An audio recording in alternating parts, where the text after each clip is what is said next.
ओ शीला, कल से तुम्हें काम पे आने की कोई जरूरत नहीं। लेकिन साहब क्यों? मुझसे कोई गलती हो गई क्या? हाँ शीला, तुम्हें कल से आने की कोई जरूरत नहीं है। क्या है ये सब? पूरे घर का तुमने कबाड़ खाना बना रखा है। अरे अच्छे से ना सफाई करती हो, ना झाड़ू लगाती, ना पोछा। पिछले दिनों अभी तुमने 10 दिन की छुट्टी की है बिना बताए, ना कोई कॉल ना कोई मैसेज। अरे जब छुट्टी कर रहे हो कम से कम कॉल मैसेज कुछ तो करो। हम दूसरी मेड का इंतजाम करेंगे। फिर खेल बना रखा है ये सब। वो ऐसा कुछ नहीं है मैम साहब, मेरा फोन खराब हो गया था तो इसलिए ना मैं आपको फोन कर पाई और ना सब कोई मैसेज कर पाई। बस हमारे से तो हाथ जुड़वाओ तुम। कल से मत आना यहाँ पे। तुम्हें काम बहुत और हमें मेड बहुत। हद कर रखी है बिल्कुल। मैम साहब ऐसा मत करिए। साहब जी मुझ पे रहम खाइए। मुझे नौकरी से मत निकालिए।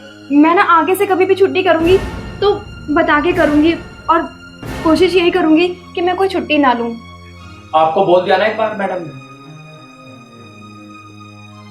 तुम मानते किसी की हो नहीं और ऊपर से जो हम मुजोरी करते हो। अरे आपको एक बार बोल दिया, नहीं जरूरत है तो नहीं जरूरत है, बात खत्म।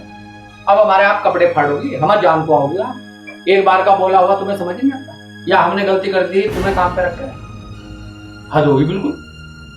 एक बार बोल दिया बात खत्म होगी। कमाल करते हो तुम लोग। तुम पाउचा पकड़ कर उंगली पकड़ लेते हो।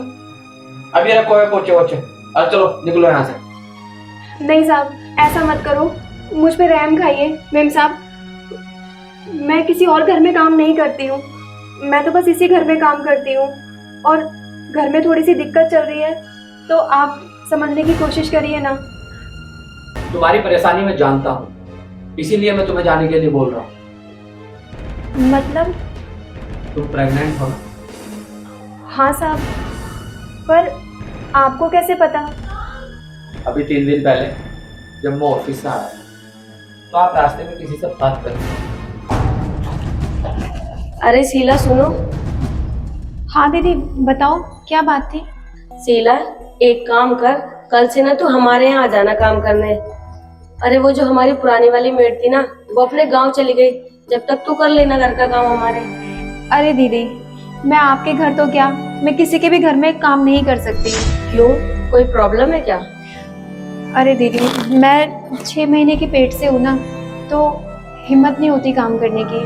मैं बस इन्हीं के घर पे काम करती हूँ, तो मैंने सोचा कि अब प्रेगनेंसी के बाद ही मैं कहीं काम पकड़ूंगी। ठीक है शीला देख ले, अगर तू नहीं आ सकती ना किसी और को बता देना। ठीक है दीदी, अगर कोई हुई तो मैं आपको जरूर बताऊंगी। चल ठीक है शीला। इसीलिए मैं तुम्हें बोल रहा हूँ कि आप घर जाओ और आराम करो। साहब मुझे काम से मत निकालिए। वो क्या है ना कि मेरे आदमी की कमाई भी इतनी नहीं है कि जिससे घर का खर्चा चल सके, और मेरे घर में 3 छोटी छोटी बच्ची हैं, उनके लिए दूध की भी दिक्कत हो जाएगी। देखिए साहब मैं टाइम पे आऊँगी और ये सब कुछ मैं ठीक कर दूँगी, आपको शिकायत का एक भी मौका नहीं दूँगी। देखिए हम तुम्हें काम से नहीं निकाल रहे, हम तुम्हें कुछ दिन की छुट्टी दे रहे। छुट्टी? हाँ छुट्टी। और कितने पैसे देते हैं हम तुम्हें? साहब 10,000। हाँ शीला, ये बिल्कुल सही बोल रहे हैं। तुम्हें कल से काम पाने की कोई जरूरत नहीं है और तुम्हारे अकाउंट में हर महीने 10,000 रुपए हम डलवा दिया करेंगे। तुम अच्छे से घर पे रहो, अपना ध्यान रखो और अपने बच्चे का भी ध्यान रखो।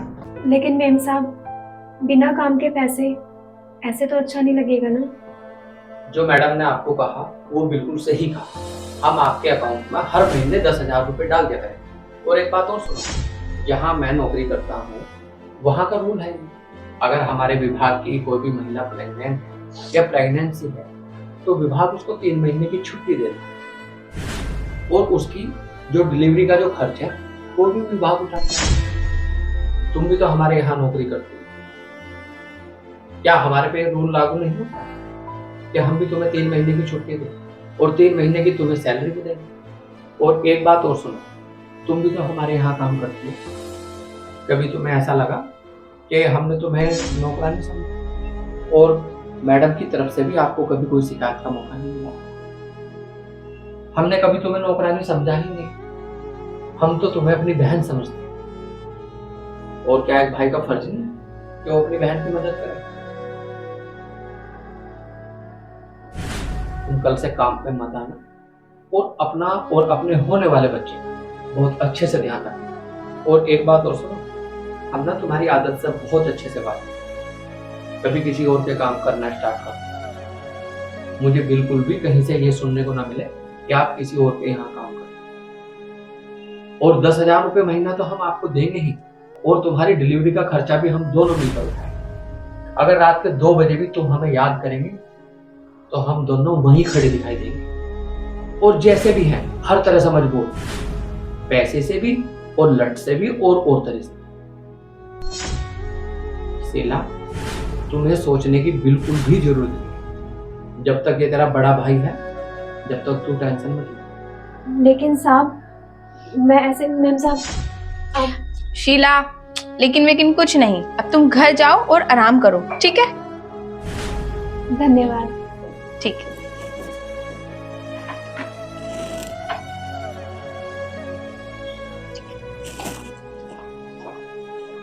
आपने बोल तो दिया उसको 10,000 रुपए देने के लिए, लेकिन आप दोगे कहाँ से? हमारे घर के खर्चे तो पूरे होते नहीं, लेकिन आप उसे कहाँ से दोगे 10,000 रुपये महीना? और 10,000 रुपये तो सही, ऊपर से डिलीवरी का खर्चा भी अपने सर पे ले लिया। ज्यादा महान बनने की क्या जरूरत थी? आपने तो बोला ही बोला, ऊपर से मुझसे भी बुलवा दिया। इसे निकाल देते, किसी दूसरी मेड को रख लेते। सिल्की, तू एक बात तो बता, हम लोग इतने खर्चे करते हैं पूरे दिन, फजूल खर्ची करते हैं, शाम को घूमने जाते हैं बेफजूल। और एक बात और सुन, वैसे तो हम लोग किसी की मदद नहीं करते, इस बार में सिर्फ उसकी मदद भी हो जाएगी, और सब कुछ भगवान तो देख रहा है। और रही बात दूसरी मेड की कि हम दूसरी मेड रख लें, 3 महीने मैं आपको सपोर्ट करूँगा, आप खाना बना लिया करना, और बाकी काम घर के जो भी हैं छोटे मोटे मैं आपको पूरी सपोर्ट करूँगा, पूरी हेल्प करूँगा। हम 3 महीने मेड रखेंगे ही नहीं, हम ये सोच लेंगे कि 3 महीने हम लोगों ने 10-10 हज़ार रुपये कमा कर और शीला को दे दिए। और एक बात और सुन सिल्की, अगर हम किसी की मदद करेंगे ना, तो भगवान किसी को हमारी मदद करने के लिए भेजेगा, और अगर हम किसी का बुरा करेंगे तो भगवान हमारा बुरा करेगा। ये जो ब्रह्मांड है ना, ये जो सब कुछ चल रहा है, इसको जो चलाने वाला है ना, वो सब कुछ देख रहा है। अपना घर का काम करने में कोई तोहफा थोड़ी है। आप मुझसे 3 महीने कोई भी काम कराना, मैं आपसे वादा करता हूँ कि मैं आपको किसी भी काम को मना नहीं करता, लेकिन प्लीज अगर हम किसी की मदद कर रहे तो खुश होकर करें। ठीक है चिराग, मुझे बहुत अच्छा लगा आपके विचार सुन के। आप बिल्कुल भी टेंशन मत लो, मैं घर के काम सारे खुद कर लिया करूँगी। चलो ठीक है, मैं ऑफिस चलता हूँ और आप अपना ध्यान रखना। ठीक है।